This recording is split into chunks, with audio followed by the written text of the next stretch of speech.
We're here because free speech is under attack. We're here because people are being convinced that socialism works. We're here because people are being judged guilty until proven innocent. We are fighting back with facts. This is not a safe zone, so buckle up, Buttercup. This is the raw, naked truth.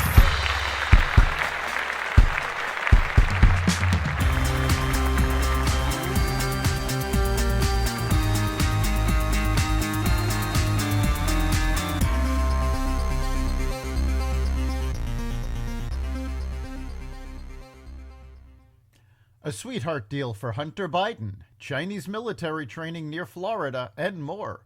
Welcome to the Raw Naked Truth. I'm your host, Eric Lopkin, and here's the news you need to know. President Biden's son Hunter has agreed to plead guilty to 2 misdemeanor tax charges in a sweetheart deal with prosecutors that would keep him out of prison. Hunter Biden also would avoid prosecution on a charge of illegally possessing a firearm as a drug user, provided he follows prosecutors' conditions. A judge would have to approve the tentative deal. The agreement, if finalized, will end a 5-year Justice Department investigation into Hunter Biden, who has acknowledged addiction problems. The House Oversight Committee is continuing to investigate Hunter Biden's finances in influence peddling and bribery accusations against the Biden family. Based on the crime bill that then Senator Joe Biden worked to pass, Hunter would have received jail time. It is unprecedented for someone to not serve any time on gun charges. Rescuers have redirected the search for a deep-diving submersible with 5 people on board after a Canadian surveillance aircraft detected underwater noises in the search area, according to the U.S. Coast Guard. The vessel vanished on a dive to the Titanic's wreckage in water 12,500 feet deep. Crews are searching an area in the North Atlantic the size of Connecticut. The submersible, the Titan, had about a day of air left. 2 Palestinian gunmen opened fire at a restaurant and gas station near an Israeli settlement in the occupied West Bank on Tuesday, killing 4 Israelis and wounding 4 others, 1 seriously, according to paramedics.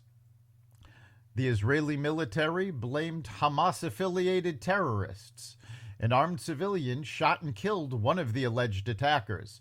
The other stole a car and fled and was killed by soldiers in the town of Tubas. Prime Minister Benjamin Netanyahu said all options are opened as the government decides how to respond to the shocking and aberrant terrorist attack.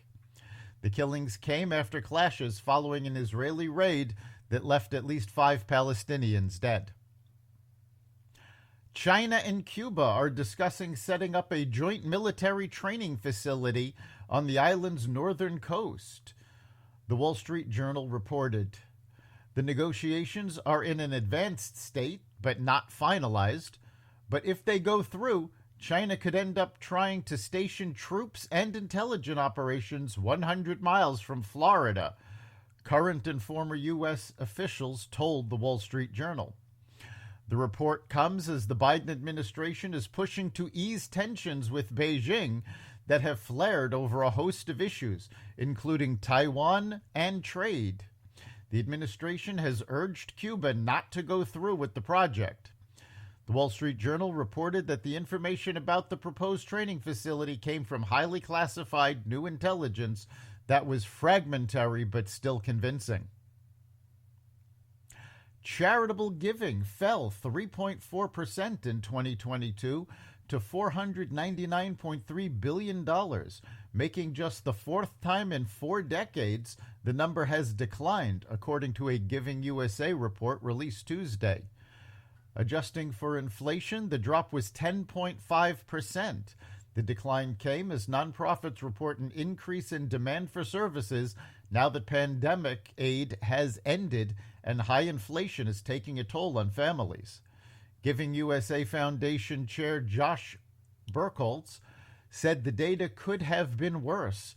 I will go back and forth on whether it's encouraging or discouraging, Burkholz told the Associated Press.